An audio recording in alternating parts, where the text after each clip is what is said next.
আৰু কিমান শুনিম আৰু কিমান যে শুনিব পাম। এই সংসাৰৰ এই মানৱৰূপী দানৱসকলক কোনে ৰোধ কৰিব? কোনে কৰিব এই সংসাৰৰ নাৰীসকলৰ উদ্ধাৰ? কোনে দিব ন্যায়?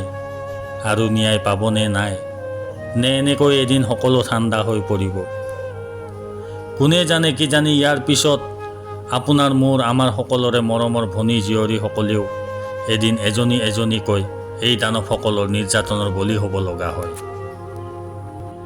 আৰু এদিন এনেকৈ আমি সকলেও হাজাৰ হাজাৰ মানুহ গোট খাই ন্যায় বিচাৰি প্ৰতিবাদ কৰি থাকিব লাগিব।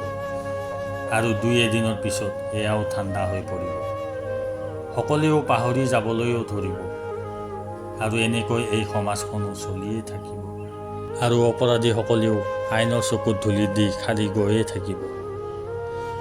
আমিবোৰ যিমানে অপৰাধ ৰোধ কৰাৰ বাবে আন্দোলন নকৰোঁ কিয়, অপৰাধ দুদিনৰ বাবেহে হ্ৰাস পায়, কিন্তু 2-4 দিনৰ পিছত আকৌ পুনৰ অপৰাধীসকলে অপৰাধ কাৰ্যত লিপ্ত হৈ পৰে।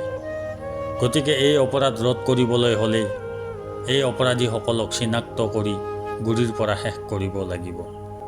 যেনেকৈ ড্ৰাগছ ব্যৱসায়ীসকলক বিচাৰি বিচাৰি খেদি খেদি পুলিচে গুলীয়াই মাৰিছিল, তেনেকৈ মাৰিলেহে যদি অপৰাধী কিছু শেষ হয় আৰু বাকী বাচি যোৱা কেইজনেও বাল্মীকি হ'বলৈ বাধ্য হৈ পৰিব। কিন্তু এই কাম কৰিব কোনে?